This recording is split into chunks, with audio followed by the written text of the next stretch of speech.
Peggy Setiawan beserta surat yang berkaitan lainnya dinyatakan tidak sah dan batal demi hukum.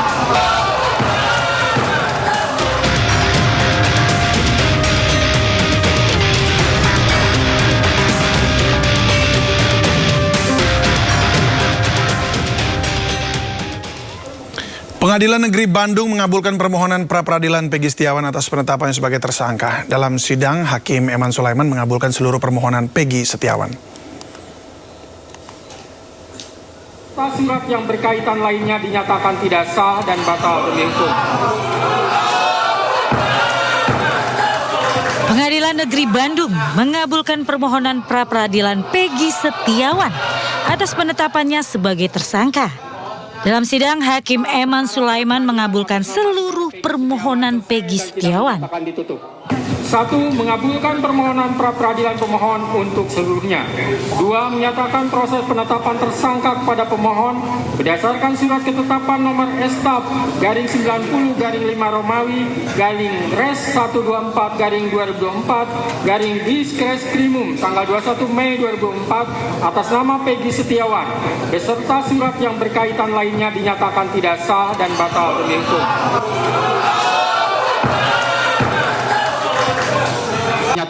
Hakim Tunggal Eman Sulaiman menyatakan proses penetapan tersangka pembunuhan berencana Peggy Setiawan oleh Polda Jawa Barat tidak sah dan batal demi hukum. Dalam proses penyidikan, Peggy belum pernah diperiksa sebagai calon tersangka.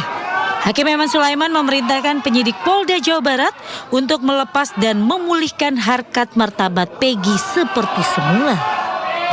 Menanggapi keputusan hakim, kuasa hukum Peggy Setiawan Tony RM menyatakan keyakinannya atas kesalahan penetapan tersangka Peggy Setiawan. Pada intinya ya ada dua hal yang penting ya dalam penetapan tersangka itu. Pertama, karena penyidik berdalih dalam jawabannya menetapkan tersangka Peggy Setiawan tidak perlu pemeriksaan karena Peggy Setiawan adalah DPO yang ditetapkan pada 15 Mei 2016. Saya sudah sampaikan bahwa kalau dalilnya itu karena DPO, maka dikaji dulu DPO-nya, sah atau tidak secara hukum.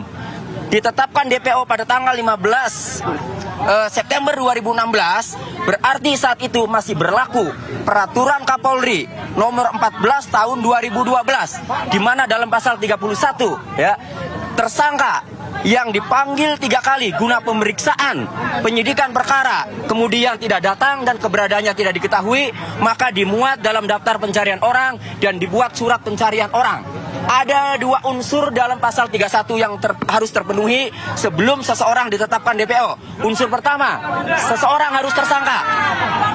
Unsur kedua, harus dipanggil dulu. Faktanya penyidik ya tidak mampu membuktikan surat ketetapan tersangka sebelum ditetapkan DPO 2016. Sementara pihak tim hukum Polda Jabar menghormati putusan Majelis Hakim Pengadilan Negeri Bandung. Tim Polda Jabar akan segera menjalankan putusan pengadilan.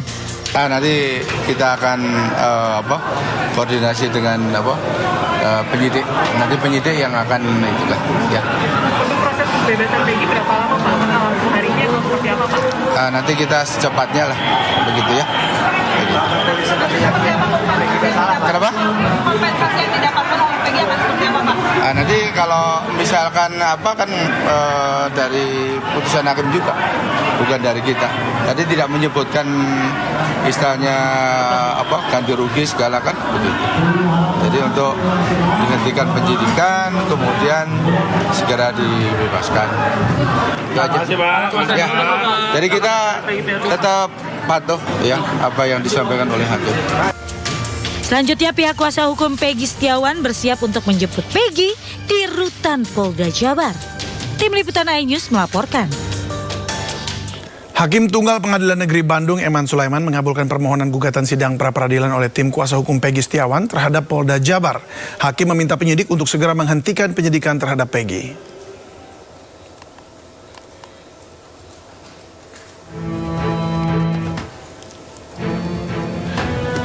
Kita akan kupas siapa sosok Eman Sulaiman yang sejak awal menjadi hakim tunggal dalam sidang pra-peradilan Peggy Setiawan. Eman Sulaiman lahir di Karawang 10 April 1975. Eman menyelesaikan pendidikan sarjananya di Universitas Pasundan tahun 1999 dengan mengambil jurusan ilmu hukum.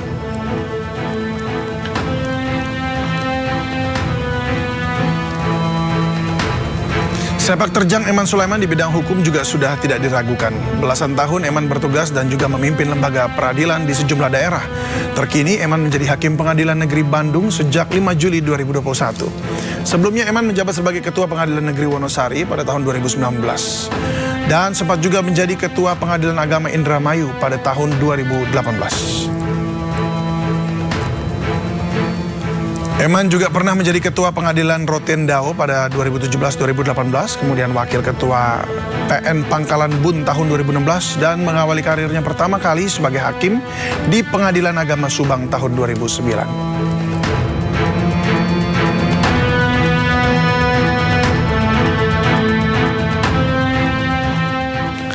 Tangis haru menyelimuti Kartini, ibunda Peggy Setiawan setelah mengetahui hakim mengabulkan permohonan Peggy Setiawan.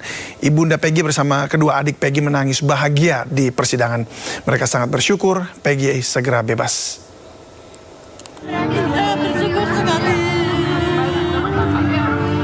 Tangis bahagia ibunda Peggy Setiawan pecah saat mendengar sang anak akan segera bebas. Menurut sang ibu, Peggy sudah terlalu menderita karena dituduh melakukan pembunuhan tanpa bukti yang jelas. Akan menjemput Peggy, Ibu? Iya, hari ini langsung jemput Peggy, langsung dibawa pulang. Kasihan Peggy di sana, sudah terlalu menderita, tidak pernah melakukan kesalahan. Anak saya telah di penjara. Bersyukur ya Bu ya berarti. Iya, bersyukur sekali. Kangen Amel bilang, Amel udah kangen banget sama Peggy. Dan hari ini Amel bakal ketemu Peggy. Terima kasih untuk semuanya yang sudah mendukung Peggy. Sebelumnya, Peggy ditetapkan sebagai tersangka kasus pembunuhan Vina dan Eki tahun 2016. Bersyukur ya Bu ya berarti. Iya, bersyukur sekali. Tim Liputan iNews melaporkan. Kita ketemu karena hari ini kita langsung akan menjemput Peggy Setiawan ke... Tadi tidak menyebutkan istilahnya ganti rugi segala kan begitu. Jadi untuk dihentikan penyidikan, kemudian segera dibebaskan. Itu aja. Ya. Jadi kita tetap patuh ya apa yang disampaikan oleh hakim. Ada upaya hukum lagi. Nah, nanti kita bicarakan sama penyidik ya langkah-langkah selanjutnya.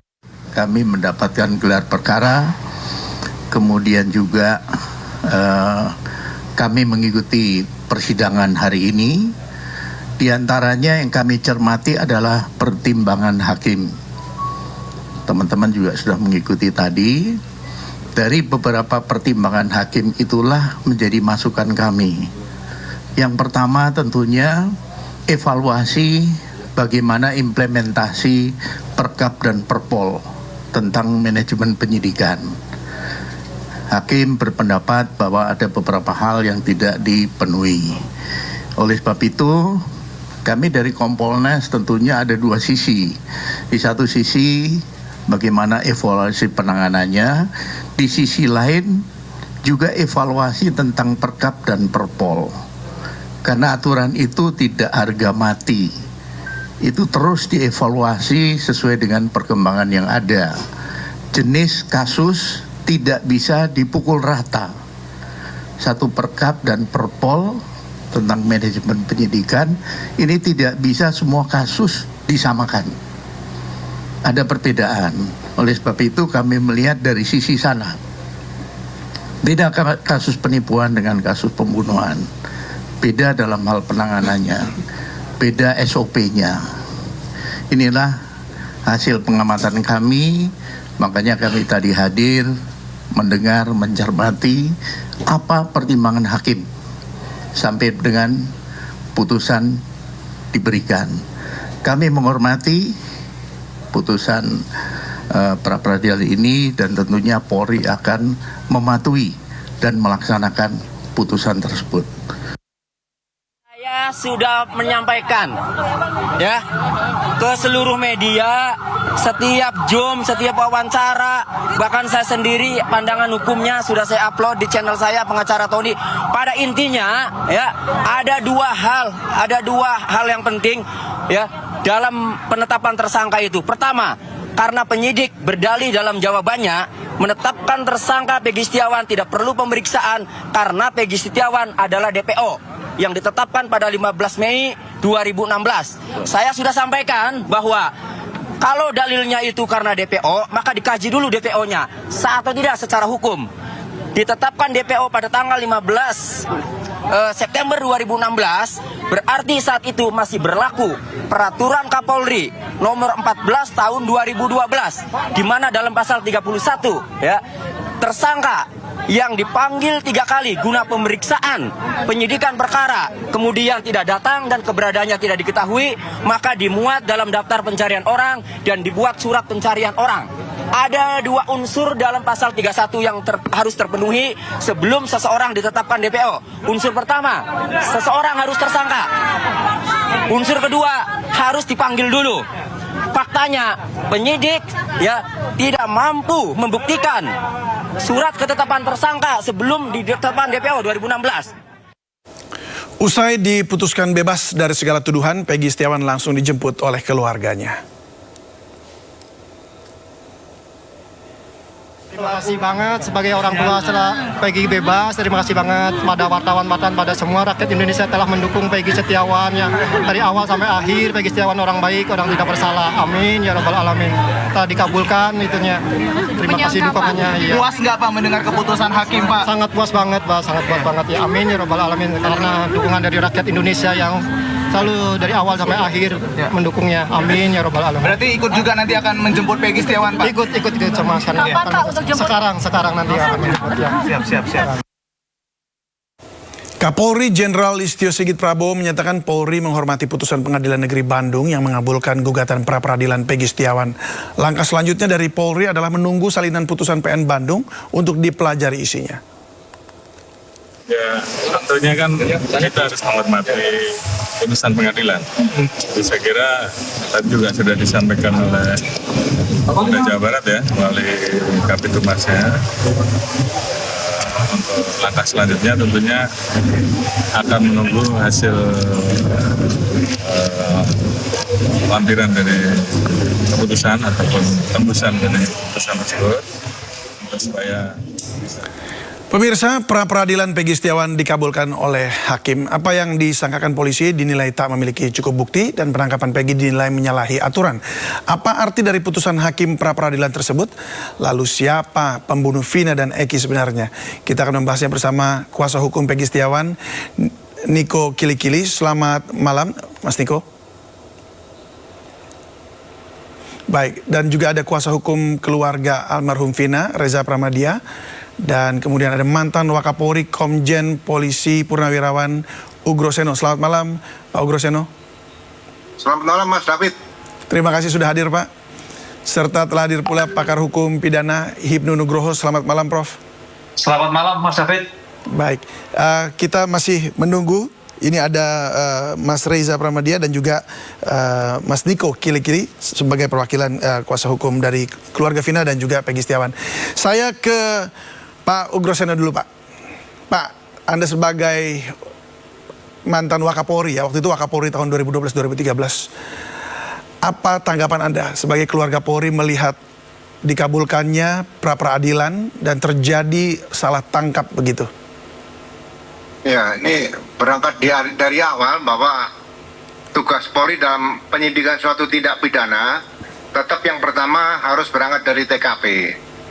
Jadi TKP jangan dianggap hal yang sepele, karena yang mendatangi TKP itu bagi polisi dalam kasus seperti Eki dan Vina itu harus membuat laporan polisi model A. Tapi yang saya lihat di sini tanggal 27 kejadian Agustus, tanggal 31 baru dibuatkan laporan polisi model B yang dilaporkan oleh Bapaknya Rudi. Ini sangat tidak pas seperti itu ya. Nah, kemudian sudah dilakukan penangkapan. Itu juga harusnya digelar dulu, dianalisa kira-kira kalau pelakunya tertangkap, alat bukti apa yang harus dihadirkan dalam sidang pengadilan.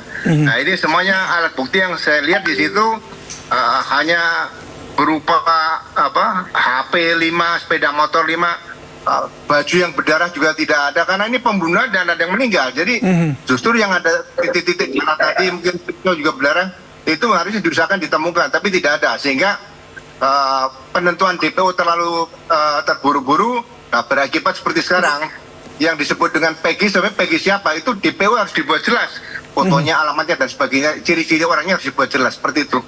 Baik, jadi ini koreksi semua aja, koreksi yang terbaik untuk Polri lah, kira-kira gitu. Baik, jadi sebenarnya ini kesalahan ini bermula dari tahun 2016 bahkan ya. Lalu yang Anda lihat dari kasus kemudian penetapan Peggy Setiawan ini secara artinya dikatakan oleh hakim ini tidak sesuai prosedur atau menyalahi aturan. Ini apa tanggapan Anda?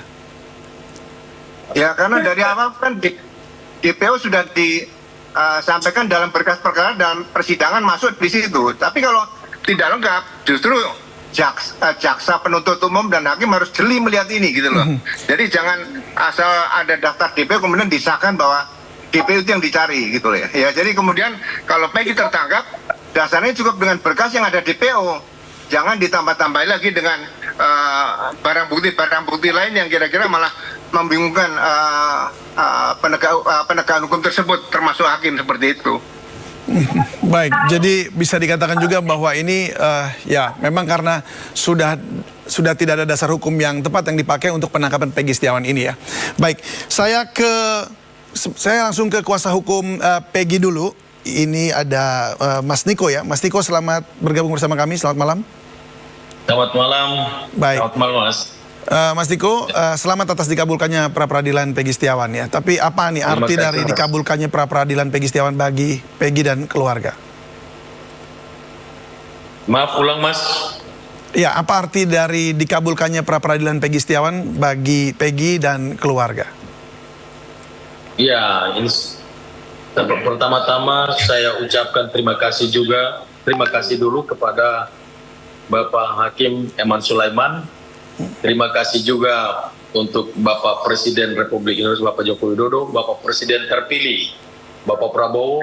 Terima kasih untuk rekan-rekan media, terima kasih juga untuk seluruh masyarakat Indonesia. Kami hari ini setelah permohonan kami dikabulkan, ini sangat berarti buat kami, buat keluarga Peggy juga, terutama ya bagi Peggy ya, yang kita tahu dari awal bahwa Peggy ini betul-betul ketika kejadian di Cirebon, dia tidak ada di Cirebon, tapi dia ada di Bandung. Saya sejak awal dari ketika ibunya Peggy jam 12 malam telepon saya, waktu itu saya di Bali, saya tidak serta-merta langsung terima tawaran untuk jadi lawyernya Peggy. Tapi saya bilang, berikan saya waktu 4 hari untuk saya pelajari kasus ini terus sungguh-sungguh, pelajari kasus ini dengan sungguh-sungguh, karena ini menyangkut nyawa manusia yang dua manusia yang meninggal. Makanya saya pelajari benar-benar perkara ini, baru saya mau jadi penasihat hukumnya Peggy. Dan hari ini kita sudah tahu bersama-sama bahwa sudah mendengar bersama bahwa permohonan pra-peradilan kami diterima. Ini di sini bukan kemenangan dari PH Peggy Setiawan ataupun dari Peggy sendiri, tetapi hari ini kemenangan seluruh masyarakat Indonesia, kemenangan polisi, kemenangan kita semua, di mana keadilan ditegakkan di bumi Indonesia yang kita cintai ini. Baik, Mas Niko, saya mau tanya, apakah Peggy sekarang sudah bersama dengan keluarga? Saya sekarang ada di ruangan Tati, saya minta izin pamit sebentar dari Dir Tati untuk meeting Zoom. Kami sudah menunggu di sini untuk menjemput Peggy bawa pulang. Tadi sudah dari Bareskrim, dari Direskrimum dan tim penyidik sudah gelar perkara, dan sebentar lagi kami akan turun ke ruangan Tati sini untuk segera dibuat berita acara pelepasan Peggy. Baik, artinya malam ini juga akan pulang ke rumah ya? Iya, malam ini kita akan bawa dia. Akan langsung bawa. Oke, baik. Saya ke Pak Ibnu dulu. Prof, apa menurut Anda putusan hakim ini kemudian yang membebaskan Peggy Setiawan ini merupakan sebuah terobosan atau memang ini merupakan hal yang wajar, mengingat bahwa memang dari pihak termohon tidak bisa menghadirkan bukti-bukti yang cukup begitu? Ya, suatu yang biasa.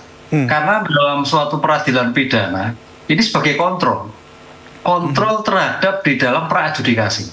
Suatu biasa. Jadi ini sebetulnya pra-peradilan untuk menjaga kesesatan yang lebih lanjut. Itu prinsipnya. Karena pra-peradilan itu satu, bagaimana melindungi asasi manusia, meletakkan orang tersangka itu sebagai subjek, bukan sebagai objek. Misalkan kemarin kan tidak diperiksa dulu, langsung ditangkap. Padahal idealnya itu harus ditangkap dulu. Kenapa mesti ditangkap? Kan identitasnya jelas. Peggy, umurnya berapa, tinggi badannya berapa, rambutnya bagaimana, kulitnya bagaimana, ada tatonya. Fungsi pemanggilan itu sebetulnya seperti itu, identifikasi. Sehingga jangan sampai, oh jangan-jangan bukan Peggy yang ini gitu loh. Gitu Mas David. Ini yang dilakukan. Jadi aspek penangkapan pemanggilan itu bukan hanya administrasi, tapi bagaimana mendudukkan sebagai subjek hukum itu jelas. Jangan sampai keliru. Ini yang harus dipahami. Oleh karena itu Polda melakukan pelanggaran ini ya tidak lakukan, itu suatu kekeliruan. Makanya dikoreksi dalam pra-peradilan. Jangan sampai keliru lagi. Fungsi pemanggilan adalah bagian mengecek identifikasi, mengecek kesiapan, mengecek kemampuan, sehingga katakanlah kalau masuk angin, sakit pun harus ditunda untuk pemeriksaan lebih lanjut. Gitu loh. Ini yang harus dilakukan. Oleh karena itu dalam seperti ini suatu yang biasa, justru teman-teman penasihat hukum itu waktu itu kontrol. Jangan sampai Peggy ini sampai diputus sehingga ada suatu kesesatan hukum. Ini kan sudah berjalan lama. Coba bayangkan nih, sudah ditahan berapa bulan. Ini yang kita sayangkan memang kenapa Mas pengacara tidak mengajukan ganti rugi. Kan sekaligus ganti rugi itu kan itu di dalam pasal 77 kan sebutnya sah tindaknya penangkapan, penahanan, termasuk permintaan ganti rugi. Ya. Mungkin ganti rugi belakangnya. Ganti rugi apa? Ya selama ini selakukan penangkapan kan menghilangkan pekerjaan, tidak mendapatkan suatu penghasilan, tidak mendapatkan suatu pendapatan, tidak bisa melakukan suatu kegiatan lain. Nah ini yang bisa dimintakan. Tapi tampaknya mungkin tidak menjadikan fokus. Penting fokus bebas dulu Peggy ini. Begitu Mas. Ya gimana Mas Niko? Kenapa tidak minta ganti rugi? Itu kami akan masuk ke situ setelah Peggy bebas, baru kami tim penasihat hukum. Tadinya kami mau masukin itu, tapi setelah itu dari tim penasihat hukum membatalkan. Kita pikir itu nanti terpisah. Ya, itu Mas. Baik, saya ke Pak Grosendo. Pak, itu kan ada terjadi kesalahan seperti itu tadi. Apakah memang perlu ada sanksi bagi Polda Jabar begitu? Ya kan. Pekerjaan Polri terutama penyidik kan profesi sekarang sudah ada kode etik profesi, jadi ini termasuk bagian dari pelanggaran etika profesi. Jadi nanti Propam turun, mungkin bagian bertanggung jawab profesi akan turun, Paminal, Propos. Nah anggota-anggota atau penyidik yang diduga melakukan pelanggaran etika profesi akan disidangkan untuk kode etik seperti itu. Oke, jadi pasti akan ada prosesnya itu ya Pak? Pasti ya? Harus ada, itu kan bagian daripada pertanggungjawaban juga. Oke, baik. Tadi sih Pak Kapolri, Pak Listio sempat ngomong juga akan mempelajari dulu dan akan minta berkasnya dulu dari PN. Maksudnya apa ini Pak? Kalau memang karena tadi tim kami tidak menanyakan lebih lanjut, tetapi apa yang perlu dipelajari lagi dari berkas-berkas yang disampaikan oleh atau putusan gitu dari hakim? Ya, saya rasa diturunkan saja mungkin tim Propam dalam tempo 2 kalau 3 kali 24 jam sudah dapat disimpulkan bagaimana sebenarnya yang terjadi dalam peristiwa tanggal 27 Agustus 2016 sampai saat ini, itu aja. Oke, berarti itu akan semuanya kena, baik yang pada saat itu 2016 bertugas maupun yang kemarin menangkap Peggy kemudian sekarang ternyata dinyatakan salah prosedur begitu. Ya seperti itu. Jadi kalau sudah misalnya DPO sebelum orangnya ditangkap, kalau diketahui keberadaannya harus dibicarakan dulu, dirapatkan atau digelar. Benar nggak ciri-cirinya ada nggak di situ, sehingga pada saat penangkapan disampaikan kepada yang akan ditangkap. Dalam peristiwa ini saya dari kepolisian ini menjelaskan Anda mohon ikut kami ke kantor polisi, itu harus dijelaskan. Dan kan itu belum menjadi tersangka. Jadi ya dibawa, kalau misalnya diberitahu keluarganya atau penasihat hukumnya biar didampingi seperti itu. Seharusnya ya UHAP bicaranya seperti itu. Baik, Pak Groseno dan Bapak Prof. Hipnu dan juga Mas Tiko, kita akan dengarkan dulu keterangan dari Tony RM, kuasa hukum Peggy Setiawan. hormati. Kemudian mengeluarkan tahanan ya, selain menghentikan penyidikan kan untuk mengeluarkan penahanan Peggy Setiawan itu juga dilakukan gelar perkara. Jam 19 tadi saya dapat kabar ya di Reskrimum sudah mulai gelar perkara. Nah, saya rasa karena gelar perkara ini tidak memerlukan pendapat-pendapat karena sudah putusan pengadilan. Jadi ini hanya semacam formalitas lah ya. Artinya tidak terjadi perbedaan pendapat karena sepakat itu putusan pengadilan bahwa penyidikan harus dihentikan terhadap Peggy Setiawan. Kemudian Peggy Setiawan harus dibebaskan, harus dikeluarkan dari tahanan. Saya rasa ini cepat lah. Makanya mudah-mudahan jam 8 ini setengah 8 ya. Mudah-mudahan jam 8 atau 20 malam ini ya. Mudah-mudahan bisa keluar. Ya. Bang, ini lagi apa Bang Peggy Bang? Lagi tes kesehatan bener Bang? Ya, Peggy sejak sore pun Peggy sudah mandi, sudah ganti baju ya. Hanya saja administrasinya harus dipenuhi kan. Tadi gelar perkara ya. Nah, kemudian sekarang lagi di tes kesehatan ya. Jadi masuk sehat, keluar harus sehat lagi. Kan gitu. Ya. Mudah-mudahan nanti diupdate ya jam 8 malam ya. Bang, ada rumor katanya setelah Peggy keluar akan ditangkap lagi, gimana Bang? Ya. Kalau gini. Putusan pra peradilan tadi siang ada hal yang penting terkait pertanyaan itu ya, bahwa tidak memiliki kekuatan hukum ya untuk melakukan penyidikan lagi ya terhadap Peggy Setiawan. Jadi kalimatnya itu amarnya tidak mempunyai kekuatan hukum, termohon melakukan penyidikan terhadap pemohon kan Peggy Setiawan ya. Bila mana ya untuk alat bukti yang sama kan. Alat bukti kan sudah dijabarkan nih ya. Itu ada 13 saksi, ada visum. Nah, ini penyidik yang dengan percaya dirinya saja bahwa alat buktinya kuat, setelah di pra peradilan itu alat buktinya cuma keterangan saksi kok.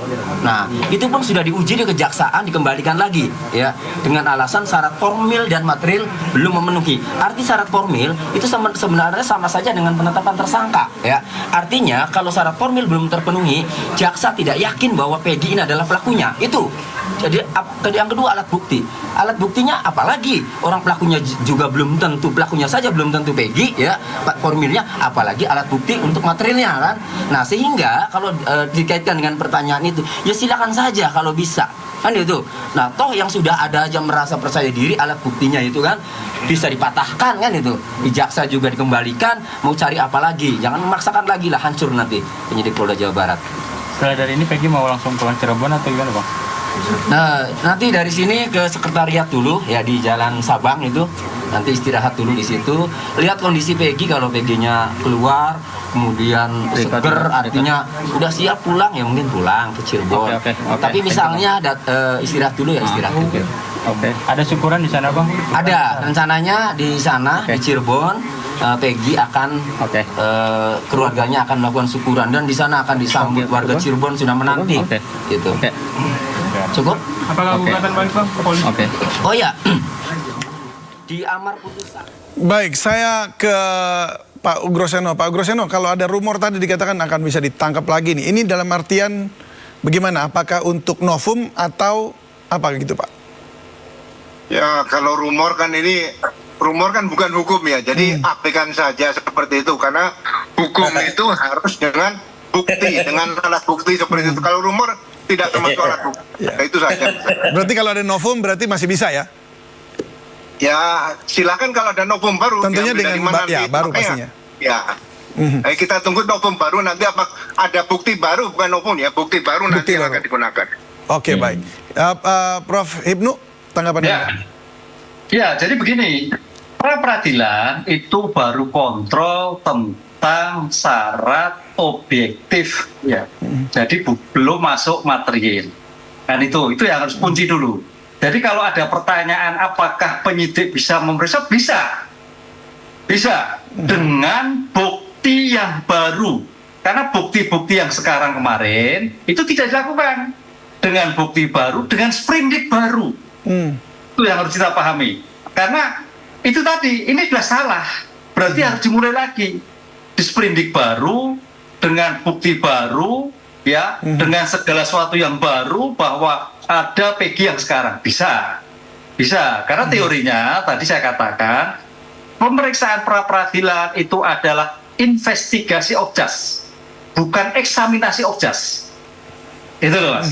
Jadi masih bisa sekali. Oleh karena itu kita makanya dalam hal seperti ini Polda Jawa Barat harus betul hati-hati ya ketika nanti menentukan misalkan dengan bukti-bukti yang baru, dicek betul bagaimana pemanggilannya, bagaimana kondisi tersangkanya, bagaimana visumnya, bagaimana buktinya. Kalau itu keadaan sebagai pembunuhan, alat yang dilakukan untuk pembunuhan apa, bercaknya bagaimana, itu harus dilakukan.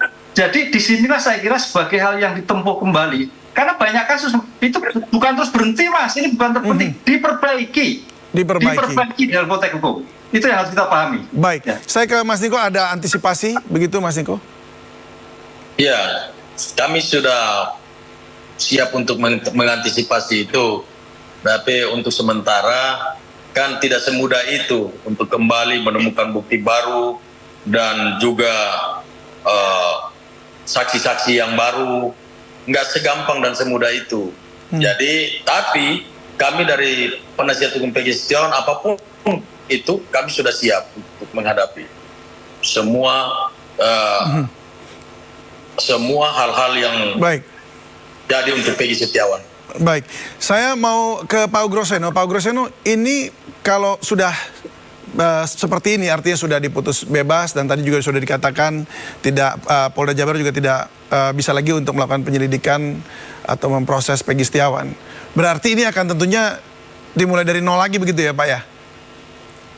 Iya, sebenarnya kan tugas polisi kan penyidik kan memerangi kejahatan. Jadi kejahatannya harus dibuka. Kalau nangkap tersangka itu terakhir lah, itu gampang.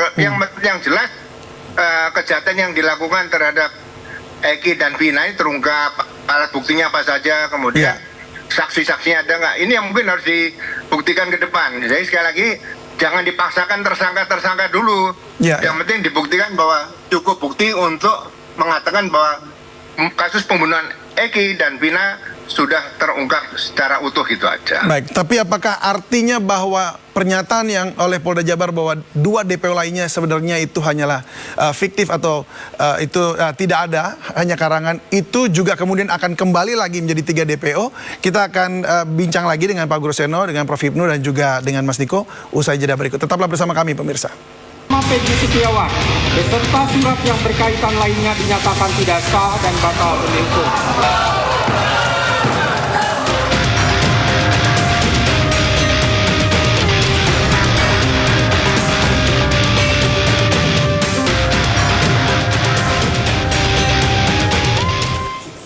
Anda masih menyaksikan Sindo Prime. Pemirsa, kita masih berbincang dengan Prof. Hipnu, kemudian kita juga bicara dengan Komjen Polisi Purnawirawan Ugroseno dan juga kuasa hukum Peggy, Niko Kili-Kili.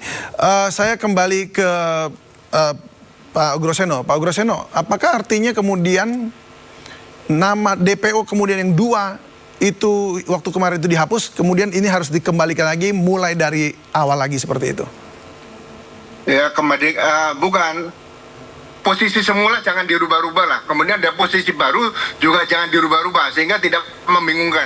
Ya, kalaupun ada tim gabungan nanti pencari fakta itu untuk memperkuat sebetulnya kasus ini bisa terungkap atau tidak. Jadi biasanya kan ada black number itu nggak ada masalah. Yang jelas bahwa kasus ini terungkap, tersangka nanti belakangan. Jadi jangan fokus konsentrasi ke tersangka dulu. Ini yang kadang-kadang membuat blunder sehingga penyidikan itu hanya mencari-cari bukti untuk menentukan tersangka, itu yang kurang pas. Jadi bukti dulu ditemukan di pemeriksaan ahli dan sebagainya, baru mencari tersangka, kira-kira gitu.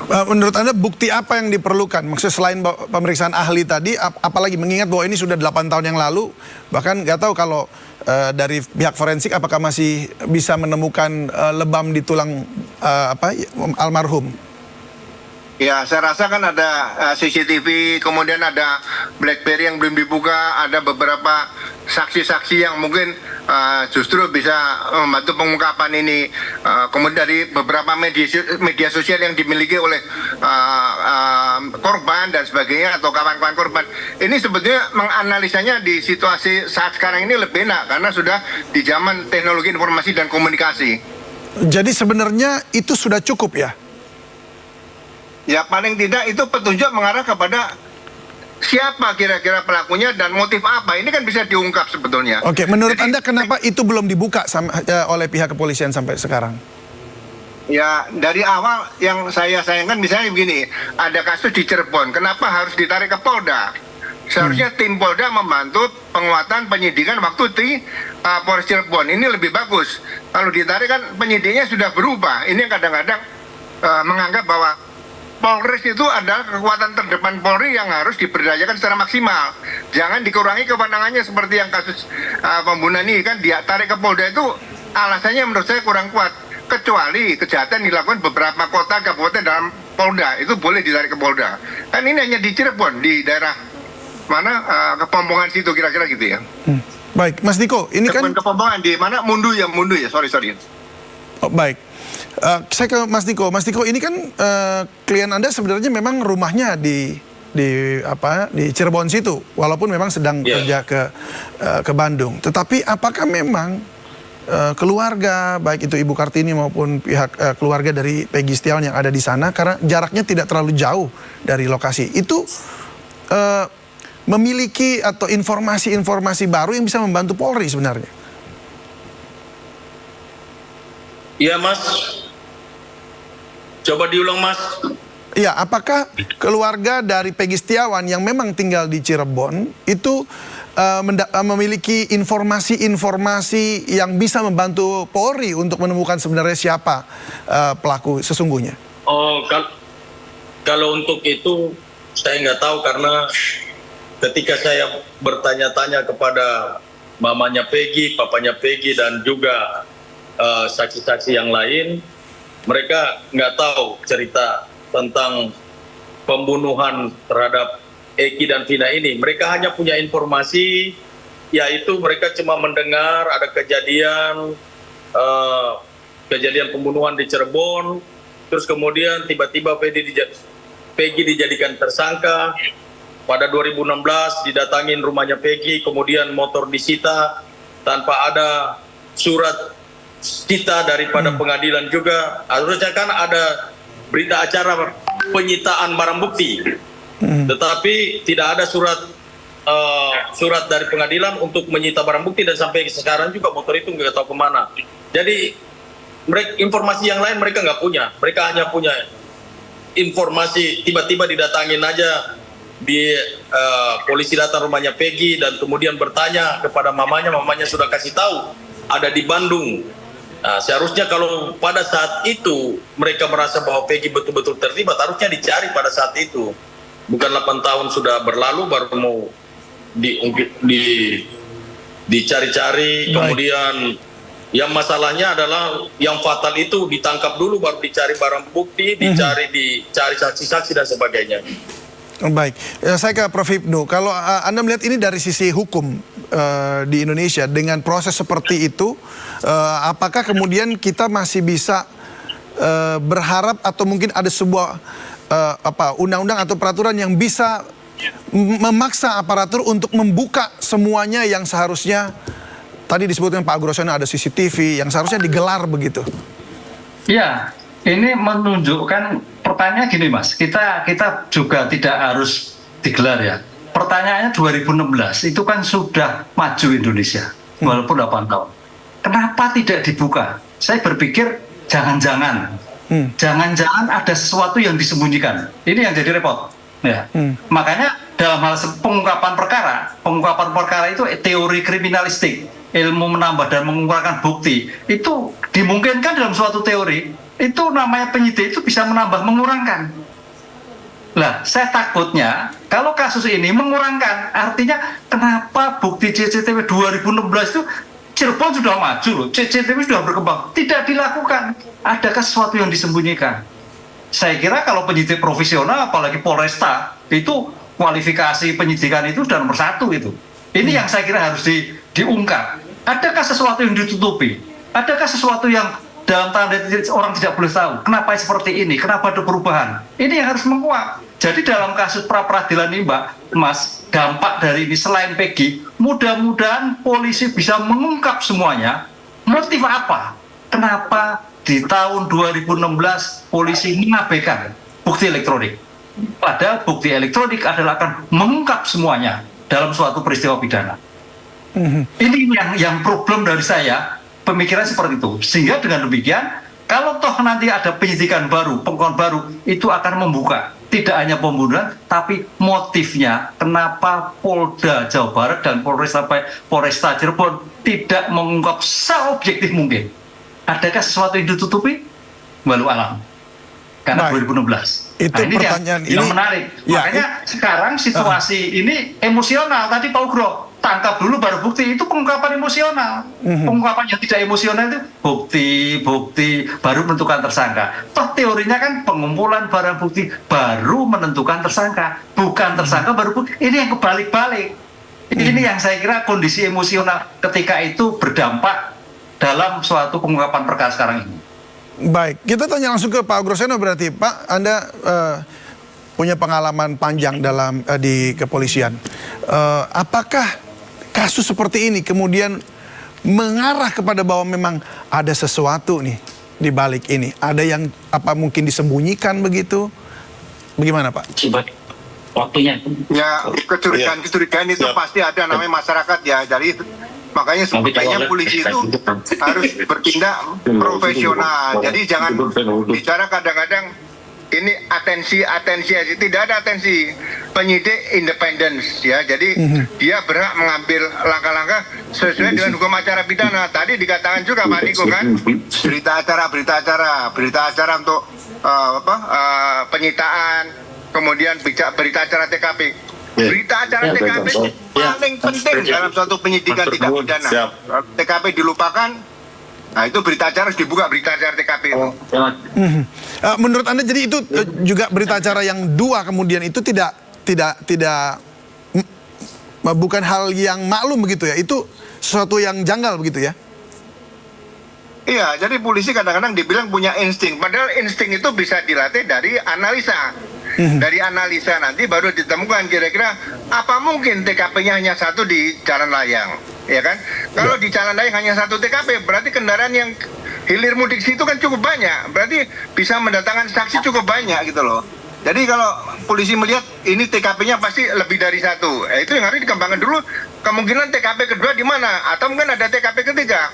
Nah inilah jelinya seorang reserse itu. Ya ibarat mata elang yang lagi terbang tinggi di angkasa bisa melihat itu ada ikan kecil pun bisa ditangkap seperti itu. Mestinya seperti itu ya. Sebab saya sempat berbincang-bincang juga dengan ahli forensik dari UI juga ya, dari RSCM. Itu dikatakan bahwa seperti yang Pak Agroseno bilang, ini ada kemungkinan memang kalau dilihat dari jatuhnya, dari seperti dibuang begitu, itu bisa jadi terjadi suatu perkara pidana di sebelumnya, bukan cuma satu lokasi seperti itu. Apakah ini kemudian bisa akan mendorong untuk penyelidikan baru begitu di situ? Iya, maksudnya dibentuk tim gabungan pencari fakta dari berbagai disiplin ilmu untuk bisa mengungkap ini secara jelas. Jadi bukan hanya Polri sendiri, karena sudah melibatkan jaksa dan pengadilan, justru dari LKUI biasanya dari forensiknya itu dari masalah visum yang lebih visum luar dalam itu sangat membantu untuk bisa mengungkap kasus ini dengan terang benderang. Baik, saya kembali ke Prof. Hipnu. Prof. Hipnu, ini kalau Anda katakan tadi ini seperti ada yang disembunyikan, tapi apakah memang ini sifatnya lokal hanya untuk satu lembaga yang melakukan itu, atau karena ini sudah melewati persidangan dan ada 7 orang atau bahkan 8 sudah terpidana, 7-nya diantaranya adalah seumur hidup begitu. Apakah memang kemudian lembaga-lembaga lain juga perlu istilahnya diaudit begitu atau diperiksa lagi? Enggak, ini kan pengungkapan ya, penyidikan ya. Penyidikan itu kan kewenangan kepolisian ya. Kewenangan kepolisian. Nah ini kalau bicara soal kasus yang pembunuhan Vina yang waktu 2016 yang kemudian telah memvonis bahwa ini ada 7 orang lainnya yang kemudian juga dihukum seumur hidup begitu. Iya, kalau yang sudah dihukum ya sudah selesai. Artinya tinggal mengajukan upaya hukum PK. Kan gitu. PK itu ada 2, bisa karena bukti baru, bisa karena putusan yang paling bertentangan, bisa karena kekilafan. Bisa nggak ini? teman-teman penasihat hukum. Kalau bukti baru, ya bisa, karena ada sesuatu yang tanda petik, kenapa CCTV tidak dibuka. Kalau sampai bisa menemukan, Mas, Kili-Kili, itu saya kira luar biasa. Oh, ini bisa lihat, bukti baru, keren. Oh, ternyata ada kekhilafan, oke. Oh, ada kekeliruan, itu yang menjadikan dasar PK. Tapi kalau melihat yang kita diskusikan ternyata ada bukti forensik yang diabaikan, saya kira itu yang dibuka. Sehingga menentukan ABC itu ternyata tidak di tempat, tidak ada. Itu saya kira bukti yang akurat, Pak Kili-Kili. Kalau itu bisa menemukan, ya itu yang penting. Itu. Jadi bisa membuka semuanya. Ya, karena bukti forensik itu bukti yang tidak terbantahkan. Kalau kita lihat undang-undang UHAP ke depan, bukti forensik, bukti elektronik itu nomor 1. Karena itu akan sepanjang masa tidak tergoyahkan. Ini yang harus kita perhatikan. Dengan demikian, kalau mengajukan PK hanya PK tanpa berbasis pada bukti elektronik ketika itu yang tidak dilakukan, saya kira sia-sia. Tapi kalau Pak Kili-Kili bisa menemukan bukti yang ketika itu diabaikan, saya kira keren banget itu. Ya, ada komentar Pak Niko Kili-Kili? Ya, saya sepakat dengan Pak Jenderal juga Prof bahwa kalau ada bukti CCTV itu memang betul-betul itu tidak bisa terbantahkan. Saya sepakat itu. Dan kita lihat bahwa sampai hari ini Polda Jawa Barat tidak bisa membuktikan semuanya itu. Kita bicara bukti ini bukan bicara ijazah, KTP, KK dan sebagainya. Harus ada bukti yang berkualitas. Bukti yang berkualitas itu seperti apa? Seperti yang sudah disampaikan oleh Pak Jenderal, Pak Groseno, Jenderal Groseno dan juga Profesor tadi. Baik. Bukti forensik, CCTV, kemudian kalaupun ada samurai ada sidik jarinya PG di situ enggak? Itu yang bukti berkualitas. Makanya pra peradilan kami dikabulkan karena memang Polda Jawa Barat nggak punya bukti yang berkualitas. Baik. Bapak-bapak sudah bergabung bersama kita. Raden Reza Pramadya ini adalah kuasa hukum keluarga Vina. Mas Reza, terima kasih sudah hadir bersama kami. Mas Reza, apa langkah hukum lanjutan dari pihak keluarga Vina untuk mendapatkan keadilan ketika bahwa memang ternyata hakim memutuskan bukan Peggy Setiawan yang ini adalah pembunuh dari almarhum Vina dan Eki? Boleh di-unmute, Mas Reza? Iya. Jadi memang kita kan dari pihak korban ya, jadi tidak ada langkah hukum. Jadi kita hanya bisa mengikuti jalannya persidangan, mengikuti kasus ini dan mengimbau dan memberi arahan dan saran-saran seperti itu sih, Mas. Ya, artinya apakah kemudian akan ada langkah-langkah lanjutan dan dalam arti untuk membantu pihak kepolisian jika memang ada kemudian ada penyelidikan lanjutan, karena ini tadi kita sudah berbincang-bincang, ini harus mulai lagi dari di Cirebon sana dan memulai menyelidiki kasus ini, dibuka lagi seperti apa gitu. Nah, apakah Anda paling tidak pihak keluarga akan mendukung pihak kepolisian mungkin dengan bukti-bukti atau informasi-informasi yang memang dapat baru sekarang Anda miliki? Novum baru begitu. Jadi memang dari awal kami dari tim Hotman N11 itu kan memang menghimbau kepada Presiden Joko Widodo untuk membentuk tim pencari fakta yang terdiri daripada profesor hukum pidana yang independen sehingga kasus ini kan bisa lebih transparan lagi setelah semua mendapatkan bukti-bukti baru, saksi-saksi, nanti bisa kita serahkan lagi ke penyidik. Jadi kalau melihat apalagi seperti sekarang ini, kalau tidak dibentuk tim pencari fakta, menurut kita agak sulit ya untuk bisa terpecahkan dari kasus Vina ini. Baik, jadi perjalanan masih panjang. Tetapi untuk putusan mengenai Peggy Setiawan ini, apakah ini merupakan artinya langkah atau putusan yang baik menurut pihak keluarga Vina atau bagaimana? Ya, memang sangat baik sekali dan kita mengapresiasi dari hakim yang sudah sangat adil membebaskan orang yang tidak bersalah. Tapi juga bagi kita juga kan jadi akhirnya tanda tanya lagi, sudah 3 terduga DPO menjadi 1, yang 2 dinyatakan fiktif, sekarang juga yang 1 ternyata bukan. Jadi kita semakin bertanya-tanya lagi nih, dan juga akan semakin sedih berkepanjangan di pihak keluarga. Kenapa jadi seperti ini? Setelah penantian 8 tahun yang lalu gitu kan. Baik, harapannya dengan pembentukan apa namanya tadi Satgas begitu ya, atau tim pencari fakta TPF begitu, apa dari pihak keluarga Vina paling tidak bisa mendapatkan apa begitu, karena mengingat ini sudah tampaknya yang Anda sendiri katakan tadi keluarga juga udah makin bingung seperti jalan buntu begitu. Iya, karena menurut kami kalau misalkan masih belum dibentuk tim mencari fakta, pasti akan terulang lagi seperti ini. Jadi bukan kita pesimis, tapi melihat perjalanan dari 2016 itu kan ya tetap stuck seperti ini. Jadi ada apa dengan kasus ini? Kenapa? Apa yang ditutupi seperti itu? Jadi tetap harus ada tim independen yang menurut kami yang benar-benar tidak memihak ke siapapun, tidak memihak ke saksi atau ke siapapun gitu kan. Jadi benar-benar independen yang langsung dibawa presiden untuk ikut membantu menyelesaikan kasus ini. Jadi kita sangat berharap sekali, atau kalau paling tidak bisa diambil alih oleh Mabes Polri dari Barreskrim, bisa untuk lebih mengawasi kasus ini bisa berjalan baik dan terang benderang dan ditemukan memang para pelaku yang sebenarnya. Baik, saya ke Prof. Hipnu. Siapa saja yang menurut Anda bisa menjadi atau masuk dalam tim pencari fakta?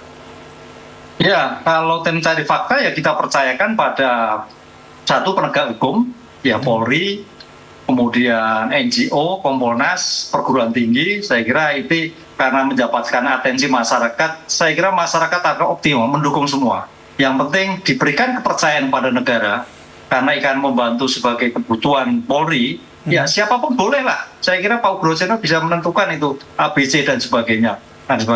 Kan semua sekarang kita lihat itu objektif, Mas. Tidak ada yang kita itu semua itu inginnya objektif, jelas gitu loh. Jadi tidak ada nggak ada pikiran kesana kemari. Makanya kemarin kita diskusi Polri lemah, kita juga sampaikan. Bukan kita benci, kita menyampaikan, kita mengkoreksi kan gitu. Sampai sekarang juga kita koreksi. Toh nanti pegi-pegi yang lain itu bisa diperiksa kembali dengan sprindik baru. Jadi suatu hal yang umum, karena kita ingatlah Polri itu kan ribuan perkara. Kalau toh sampai terjadi seperti ini ya manusiawi kan gitu kan, ibaratnya seperti itu. Apa yang terjadi? Evaluasi kembali, sprindik kembali, cek kembali. Jadi tidak ada istilah berhenti dalam penguapan perkara. Nah oleh karena itu ya siapapun monggo pemerintah diambil memberikan kepercayaan untuk melakukan pengungkapan kembali. Tapi yang paling penting adalah ahli forensik, Mas. Karena bicara CCTV yang 8 tahun yang lalu. Ini digital forensik ya?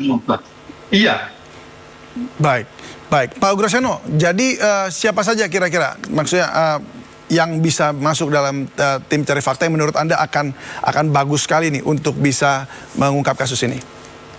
Ya, saya rasa banyak yang masih aktif atau mungkin yang sudah purna yang jago-jago reserse ya. Jadi jago reserse itu berangkat dari pengungkapan suatu peristiwa dengan analisa, kemudian bagaimana dia mencari bukti-bukti tadi dan bisa menghadirkan menangkap tersangka, menghadirkan tersangka dan barang bukti di sidang pengadilan dan mendapatkan putusan pengadilan yang baik dan benar, yang adil seadil-adilnya.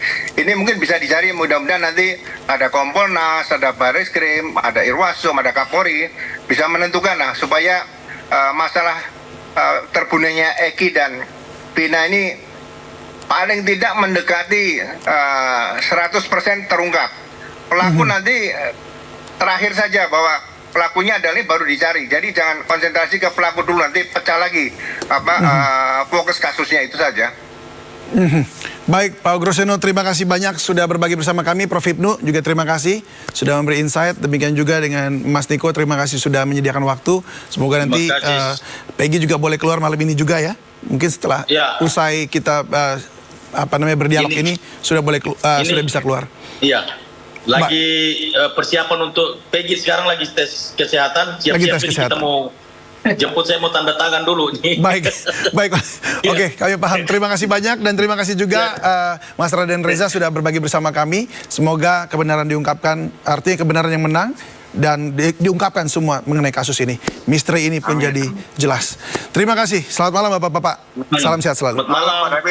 Konfederasi Serikat Pekerja Indonesia KSPI dan Partai Buruh mengadakan aksi serempak di seluruh Indonesia dalam mengawal Judicial Review Omnibus Law Undang-Undang Cipta Kerja. Aksi ini bertajuk Ribuan Buruh Geruduk Mahkamah Konstitusi Tolak Omnibus Law Undang-Undang Cipta Kerja.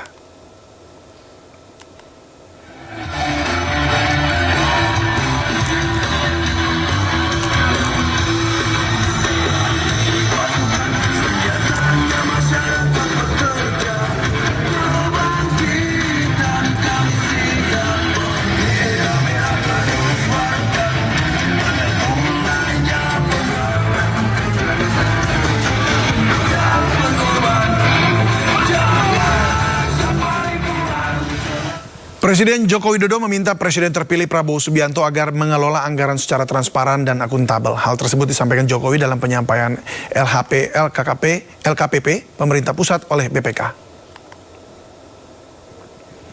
Jokowi menyebut APBN yang merupakan uang rakyat harus dimanfaatkan dengan baik. Jokowi juga meminta agar BPK turut mendukung peralihan pemerintahan yang kemudian. Dan salah satunya dengan melanjutkan perbaikan ekosistem anggaran pemerintah agar semakin akuntabel, fleksibel, dan berorientasi pada hasil. Jokowi juga mengingatkan pemerintahan ke depan juga harus memperhatikan rekomendasi Badan Pengawas Keuangan atau BPK terkait pengelolaan anggaran. Marilah kita. Saya juga mengharapkan dukungan BPK untuk melanjutkan perbaikan ekosistem pemerintahan, membangun pemerintahan yang akuntabel dan sekaligus fleksibel dan selalu berorientasi pada hasil. Pemerintahan saat ini dan saya yakin pemerintahan Presiden terpilih Bapak Prabowo Subianto ke depan akan selalu memberikan perhatian serius pada setiap rekomendasi BPK. Agar uang rakyat dapat dimanfaatkan dengan baik serta dikelola secara transparan dan akuntabel. Saya minta kepada para menteri, kepala lembaga, dan kepala daerah agar segera menindaklanjuti dan menyelesaikan rekomendasi dari pemeriksaan BPK agar pengelolaan keuangan APBN dan APBD kita semakin hari, semakin tahun, semakin baik. Ya. BPK institusi yang sangat penting, BPK andalan kita, BPK ke depan harus lebih ketat mengawasi. Kita tidak menginginkan kebocoran-kebocoran, kita tidak menginginkan uang rakyat tidak bisa dipertanggungjawabkan. Setiap rupiah harus kita amankan, harus kita yakinkan berguna untuk bangsa. Badan Pemeriksa Keuangan secara resmi menyerahkan laporan keuangan pemerintah pusat atau LKPP tahun anggaran 2023 dan ikhtisar hasil pemeriksaan semester 2 tahun 2023 kepada Presiden Joko Widodo. Pertanggungjawaban dari realisasi anggaran pendapatan dan belanja negara tahun 2023 tercatat memperoleh opini wajar tanpa pengecualian. Badan Pemeriksa Keuangan secara resmi menyerahkan laporan keuangan pemerintah pusat atau LKPP tahun anggaran 2023 dan ikhtisar hasil pemeriksaan semester 2 tahun 2023 kepada Presiden Joko Widodo. Kepala BPK Ismayatun mengungkapkan, pertanggungjawaban dari realisasi anggaran pendapatan dan belanja negara tahun 2023 tercatat memperoleh opini wajar tanpa pengecualian. Capaian tersebut diakui menjadi buah hasil sinergi dan resiliensi pemerintah bersama para pemangku kepentingan yang telah membawa kondisi ekonomi dan sosial Indonesia pasca pandemi COVID-19 relatif pulih, lebih baik dibandingkan dengan negara-negara lain. Ismayatun berharap resiliensi yang terjaga ini menjadi landasan yang kuat bagi pemerintahan Presiden terpilih Prabowo Subianto dan Wakil Presiden Gibran Rakabuming Raka. Itu kami haturkan terima kasih kepada Bapak Presiden dan Bapak Wakil Presiden beserta jajaran pemerintahan yang telah berkomitmen dan berupaya keras menguatkan fondasi akuntabilitas dalam mengelola tata kelola keuangan negara selama 10 tahun terakhir. Pemeriksaan LKPP 2023 mencakup laporan Bendahara Umum Negara dan 84 laporan kementerian lembaga. BPK memberikan opini wajar tanpa pengecualian atau WTP atas laporan keuangan Bendahara Umum Negara dan 80 laporan keuangan kementerian lembaga, serta opini wajar dengan pengecualian atau WDP atas 4 laporan keuangan kementerian lembaga. Sementara dari laporan ikhtisar hasil pemeriksaan semester 2 tahun 2023, BPK mencatat adanya potensi kerugian negara senilai 93,44 triliun sepanjang 2017-2023. Pada saat yang sama, BPK juga telah menyelamatkan aset dan uang negara senilai 136,88 triliun sepanjang 2005 hingga 2023. Sebanyak 21,87 triliun diantaranya atas hasil pemeriksaan periode RPJMN 2020-2023. Jakarta, Tim Liputan IDX Channel.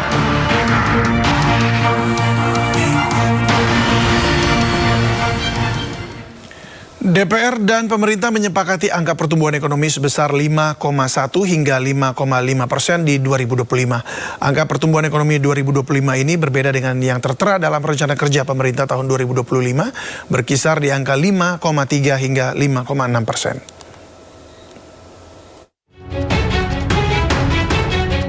DPR dan pemerintah menyepakati angka pertumbuhan ekonomi sebesar 5,1 hingga 5,5% di 2026. Proyeksi pertumbuhan ekonomi ini utamanya akan ditopang oleh permintaan domestik yang masih kuat dan kebijakan fiskal dalam menjaga stabilitas ekonomi, serta mendorong akselerasi transformasi ekonomi nasional. DPR dan pemerintah sepakat untuk mendorong alokasi belanja negara yang diarahkan pada program-program yang lebih produktif untuk mendukung pertumbuhan serta memastikan keadilan dan ketetapan dalam belanja sosial. Menteri Keuangan Sri Mulyani mengakui target pertumbuhan ekonomi 2025 sebesar 5,1% hingga 5,5%, berbeda dengan yang tertera dalam rencana kerja pemerintah tahun 2025, berkisar di angka 5,3 hingga 5,6%. Sri Mulyani memastikan perbedaan asumsi dan rentan angka terkait target pertumbuhan ekonomi masih perlu disinkronkan. Selain target pertumbuhan ekonomi, DPR dan pemerintah juga menyepakati sejumlah asumsi makro lainnya. Di antaranya laju inflasi 1,5 hingga 3,5%, nilai tukar rupiah 15.300 hingga 15.900, dan tingkat suku bunga SBN 10 tahun di kisaran 6,9% hingga 7,2%. Dari Jakarta, Tim Liputan IDX Channel.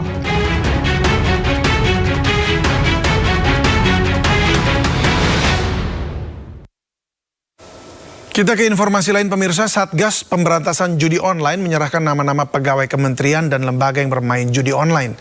Daftar nama tersebut diserahkan atas permintaan kementerian dan lembaga terkait. Ketua Satgas Pemberantasan Korupsi Hadi Cahyanto mengatakan selain pegawai kementerian dan Pemda, data sejumlah anggota legislatif yang diduga terlibat judi online juga diserahkan ke MKD DPR. Setengah dari total rekening yang terdata terindikasi sebagai penampungan hasil judi online. Penyidik Bareskrim akan menganalisa kepemilikan rekening tersebut. Apabila tidak ada yang mengambil uang di dalam rekening tersebut, maka akan disita dan dirampas untuk negara. 20 juta mendistribusikan nama-nama baik kementerian lembaga yang terlibat judol. Langsung kami tanda tangan, kami serahkan. Karena banyak permintaan dari kementerian lembaga. Termasuk kita juga memberikan, ada beberapa pemerintah daerah yang meminta siapa saja yang terlibat di lingkaran pemerintah daerah. Kita berikan. Berikutnya adalah rekening yang dicurigai berdasarkan analisa PPATK sudah kita serahkan sebagian oleh PPATK kepada penyidik Bareskrim Polri. Penyidik Bareskrim Polri memiliki waktu 30 hari untuk membekukan rekening tersebut dan mengumumkan apabila tidak ada yang mengambil uang tersebut, maka uang ini sesuai dengan putusan pengadilan sekali lagi akan kita ambil dan prosesnya terus kita akan berkirim kepada Satgas, kepada penyidik di Bareskrim. Ketua Umum Partai Solidaritas Indonesia Kaisang Pangarep menyambangi Presiden PKS Ahmad Saiku di kantor DPP PKS Jakarta. Silaturahmi ini dilayangkan PKS kepada PSI untuk mencari kesepahaman mengenai isu politik sekaligus membahas potensi kolaborasi termasuk dalam Pilkada serentak 2024. Kaisang yang ditemani sejumlah elit PSI disambut langsung oleh Presiden PKS Ahmad Saiku. Dalam pertemuan ini turut hadir Sekjen PKS Abu Bakar Al-Habsyi, Waketum PSI Andi Budiman, Ketua DPP Cheryl Tanzil, hingga anggota Dewan Pembina PSI Isyana Bagus Oka. Pertemuan ini digelar tak lama setelah Sekjen PKS Abu Bakar Al-Habsyi mengungkapkan bahwa Presiden Joko Widodo menawarkan nama Kaisang kepada partai-partai politik untuk maju pada Pilkada 2024. Kaisang pun menuding Abu telah menyampaikan kebohongan publik. Ketua Umum PSI, Mas Kaisang Pangarep beserta ini menjadi bagian awal untuk menepis seolah-olah antara PKS dengan PSI nggak pernah ada titik temu dan kerjasama, gitu ya. Tapi alhamdulillah dalam kesempatan bincang-bincang santai penuh kekeluargaan dalam sore hari ini, sebetulnya banyak hal titik-titik temu yang insya Allah kita sepakati dan dapatkan, khususnya kerjasama dalam upaya untuk membangun partai ini dan memberikan kontribusi yang lebih konkret untuk Indonesia ke depan yang lebih baik. Berharap seperti yang tadi Pak Presiden PKS bilang, semoga ada kolaborasi-kolaborasi yang tentunya nanti akan terjadi di Pilkada, dan alhamdulillah seperti Pak Presiden PKS tadi bilang, di Banten, di Kabupaten Lebak, alhamdulillah bukan mungkin lagi, tapi insya Allah pasti nanti kolaborasi antara PKS dan PSI. Saya berharap kolaborasi ini tidak hanya berhenti di situ, tapi akan berkelanjutan untuk kebaikan bangsa ini. Presiden Joko Widodo merespon pertanyaan wartawan mengenai restu yang diberikan bagi putra bungsunya Kaisang Pangarep yang disebut-sebut berpotensi maju dalam Pilkada 2024. Sebelumnya Presiden Jokowi sudah pernah menekankan tidak ikut campur dengan langkah politik Kaisang yang merupakan Ketua Umum PSI. Apakah Bapak akan memberikan restu Pak kepada Tugasnya orang tua itu hanya mendoakan. Pak, terkait biaya masuk Pak,